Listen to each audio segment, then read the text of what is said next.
یعنی بہت سارے مواقع آپ کو رمضان میں ایسے ملیں گے جو دعا کی قبولیت کے ہوں گے، ان مواقع سے فائدہ اٹھائیے اور خوب خوب دعائیں کیجیے، اور اس میں اپنے لیے، اپنے اہل خانہ کے لیے، اپنے اہل وطن کے لیے، ملت اسلامیہ کے لیے اور دنیا بھر کے انسانوں کے لیے خوب خوب دعائیں کیجیے، کیونکہ جب انسان دوسروں کے لیے دعا کرتا ہے تو اللہ تعالیٰ اس شخص کے لیے فرشتہ مقرر کر دیتے ہیں جو آمین کہتا ہے اور ساتھ اس شخص کے لیے دعا کرتا ہے جو کسی دوسرے کے لیے دعا میں مشغول ہوتا ہے۔ اور ویسے بھی کسی کے لیے غائبانہ طور پر دعا کرنا جو ہے وہ بھی ایک قبولیت کا باعث بنتا ہے۔ اسی طرح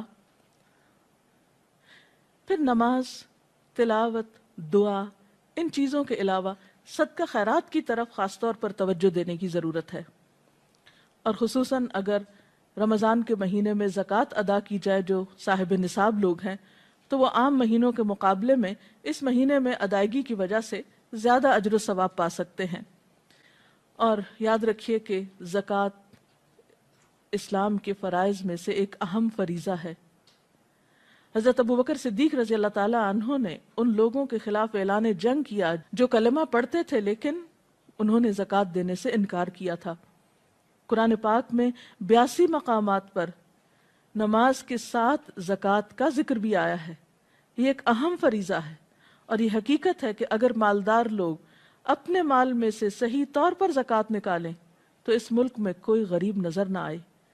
یہ دوسروں کا حق ہے جو اللہ نے مالدار لوگوں کے مال کے اندر رکھ دیا ہے۔ اب ان کی آزمائش ہے کہ وہ اس حق کو حقداروں کی طرف لوٹاتے ہیں یا نہیں۔ بہرحال ان لوگوں کے لیے قرآن پاک میں سخت وعید بھی سنائی گئی کہ جو سونا چاندی جمع کرتے ہیں اور اسے اللہ کے راہ میں خرچ نہیں کرتے۔ لہٰذا اس مہینے میں اللہ تعالیٰ سے پچھلے گناہوں کی توبہ استغفار کرتے ہوئے خصوصیت کے ساتھ اپنے فرائض کی ادائیگی کی طرف توجہ دینا ضروری ہے۔ اور اسی طرح اگر حیثیت ہو، توفیق ہو، تو رمضان میں اگر عمرہ کیا جائے تو وہ بھی ایک بہترین نیکی ہے۔ نبی صلی اللہ علیہ وسلم نے رمضان کے عمرے کو اپنے ساتھ حج کے برابر قرار دیا، یعنی جیسے کوئی شخص نبی صلی اللہ علیہ وسلم کی ہمراہی میں حج ادا کر رہا ہو، یعنی اتنا اجر و ثواب کا کام بتایا۔ پھر اسی طرح آخری عشرے کو خصوصی طور پر عبادت میں گزاریے۔ نبی اکرم صلی اللہ علیہ وسلم رمضان میں جہاں عبادت کرتے، یعنی پہلے 2 عشروں میں، وہاں خاص طور پر آخری عشرے میں خوب خوب عبادت کرتے، خود بھی جاگتے، اپنے اہل خانہ کو بھی جگاتے، کیونکہ اس آخری عشرے کی راتوں میں سے ایک رات میں لیلۃ القدر ہوتی، اور جیسا کہ قرآن پاک میں آتا ہے وَمَا أَدْرَاكَ مَا لَيْلَةُ الْقَدْرِ لَيْلَةُ الْقَدْرِ خَيْرٌ مِّنْ أَلْفِ شَهْرٍ، تم کیا جانو کہ یہ لیلۃ القدر کیا ہے، یہ 1000 راتوں سے بہتر ہے۔ لہٰذا اس رات کی خاص طور پر تلاش کرنی چاہیے، اس کا اہتمام کرنا چاہیے۔ اس رات میں جو بھی شخص اللہ سے ثواب کی امید رکھتے ہوئے قیام کرے گا، اللہ تعالیٰ اس کے پچھلے سارے گناہ معاف فرما دیں گے۔ اور اگر توفیق ہو تو آخری عشرے میں نبی صلی اللہ علیہ وسلم کی سنت پر عمل کرتے ہوئے اعتکاف کا اہتمام بھی کرنا چاہیے۔ اللہ تعالیٰ سے دعا ہے کہ وہ ہمیں بہترین نیکیوں کی توفیق دے اور اس رمضان کو ہماری بخشش کا ذریعہ بنا دے اور ہمیں پچھلے گناہوں کے کفارے کی توفیق عطا کر دے۔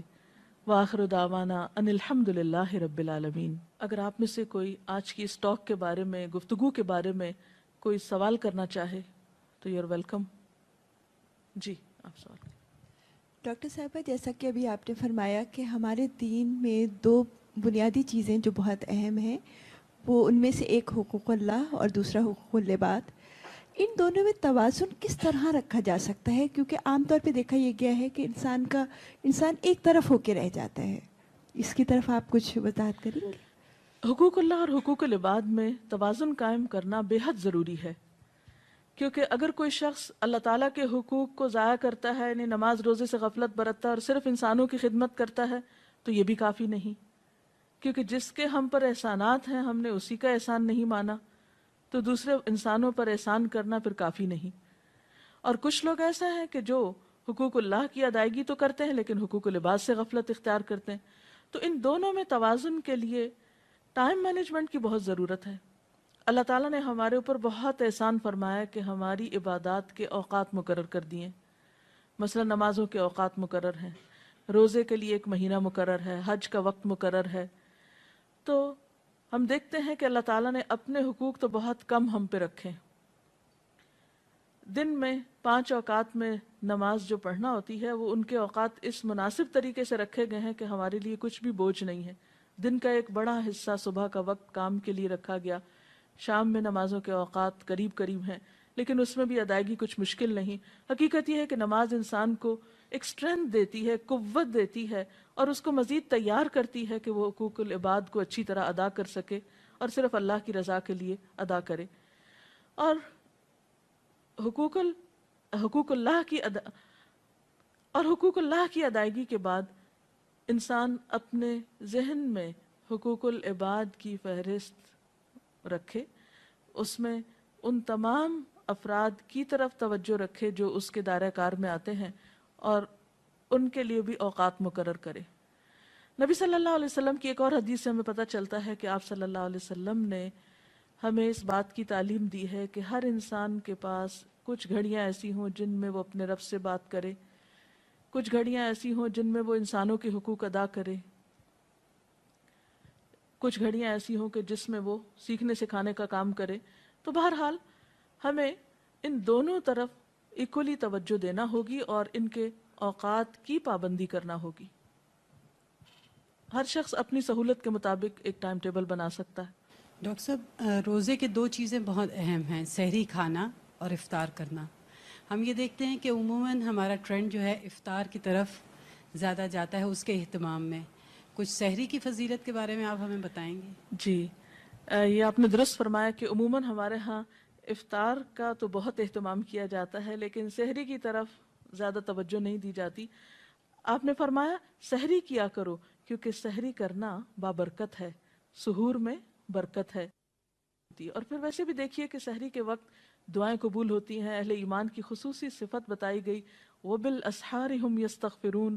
اس وقت انسان اگر سحری کی تیاری کے لیے اٹھتا ہے اور ساتھ ساتھ ذکر کرتا ہے، مثلاً آپ کھانا لگا رہے ہیں، آپ برتن اٹھا رہے ہیں، آپ تیاری کر رہے ہیں کسی بھی طرح، ساتھ ساتھ اللہ تعالیٰ کا ذکر بھی کر سکتے ہیں اور خصوصاً استغفار کر سکتے ہیں، تو وہ موقع اور وقت جو ہے وہ بہت بابرکت ہوتا ہے۔ اور سحری کے ساتھ جو روزہ رکھا جاتا ہے وہ کہیں زیادہ بہتر ہے بنسبت اس روزے کے جو بغیر سحری کے رکھا جائے۔ میرا سوال زکوٰۃ کے بارے میں تھا کہ رمضان میں زکوٰۃ جو ہم نکالتے ہیں اس کو رمضان کے مہینے میں حساب کر کے پورے سال میں رفتہ رفتہ اسپینڈ کر سکتے ہیں یا رمضان کے مہینے میں ہی پورا نکال دینی چاہیے؟ بنیادی طور پر تو آپ زکوٰۃ اس وقت نکالیں گے جب آپ کا سال پورا ہو جائے گا، یعنی ہجری کیلنڈر کے مطابق۔ مثلاً اگر آپ نے محرم میں کچھ سونا خریدا جو کہ نصاب کی حد کو پہنچتا تھا، تو اس صورت میں آپ کی زکوٰۃ اگلے سال محرم کی اس تاریخ کو ڈیو ہو جائے گی، یعنی آپ کو ادا کرنا ہوگی۔ اب ضروری نہیں کہ آپ رمضان تک 8-9 مہینے انتظار کریں اور زکوٰۃ روک کے بیٹھے رہیں اور پھر آپ رمضان میں بھی پوری نہیں ادا کریں اور پھر سال بھر تھوڑی تھوڑی ادا کریں، تو یہ درست نہیں ہوگی، یہ بات درست نہ ہوگی۔ اس سلسلے میں حکم یہ ہے کہ جب سال پورا ہو تو آپ زکوٰۃ نکال دیں، کیونکہ زکوٰۃ کا مال اگر آپ کے مال میں شامل ہوا تو آپ کے مال کو بھی نقصان پہنچا سکتا ہے۔ زکوٰۃ کی ادائیگی دراصل مال کی صفائی اور تطہیر کا ذریعہ ہے۔ اس کے لیے آپ ان ایڈوانس، یعنی مثلاً آپ کی اگر زکوٰۃ محرم میں ڈیو ہے اور آپ اگلے محرم تک سال میں پہلے ہی تھوڑی تھوڑی ادا کرتے رہیں، تو وہ زیادہ بہتر ہے بنسبت اس کے کہ آپ سال بھر گزر جائے اور لوگوں کا پیسہ آپ کے مال میں باقی رہے اور آپ رمضان کا انتظار کرتے رہیں، تو صورت میں یہ درست نہ ہوگا۔ ہاں یہ ہے کہ آپ رمضان میں ان ایڈوانس زکوٰۃ دے دیں۔ احمدہ ونصلی علی رسولہ الکریم، اما بعد، فاعوذ باللہ من الشیطان الرجیم، بسم اللہ الرحمن الرحیم، رب اشرح لی صدری ویسر لی امری واحلل عقدۃ من لسانی یفقہوا قولی۔ اللہ تعالیٰ کا لاکھ لاکھ شکر ہے کہ ایک بار پھر رمضان المبارک اپنی رحمتوں اور برکتوں کے ساتھ ہم پر سایہ فگن ہے۔ رمضان المبارک اللہ تعالیٰ کی خاص نعمتوں میں سے ایک نعمت ہے۔ یہ وہ مبارک مہینہ ہے جس میں قرآن پاک نازل ہوا. تو آئیے دیکھتے ہیں کہ اس مہینے سے ہم کس کس طریقے پر فائدہ اٹھا سکتے ہیں. خصوصی طور پر ہمیں کون سے کام ایسے کرنے چاہیے کہ جس سے ہم اس مہینے سے صحیح طور پر فائدہ اٹھا سکیں. اگر دیکھا جائے تو ہمارا دین دو بڑے کاموں کا مجموعہ ہے. ایک طرف ہمیں اپنے رب کے حقوق ادا کرنا ہے جس نے ہمیں پیدا کیا، جس نے ہمیں زندگی جیسی نعمت دی اور بے شمار دیگر نعمتیں عطا کی.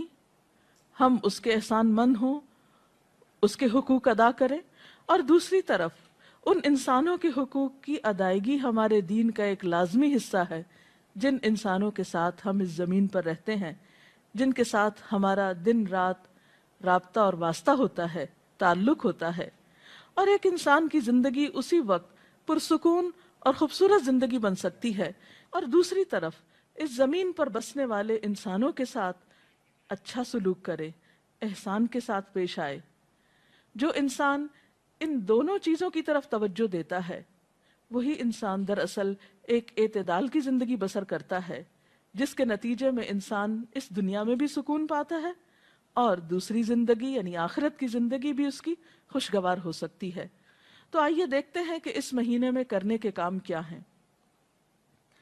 سب سے پہلے حقوق اللہ تعالیٰ کے حقوق، اپنے خالق کے حقوق کی ادائیگی میں نمبر 1 نماز ہے. نماز دین کا ستون ہے. ایک مومن اور کافر کے درمیان فرق ہے.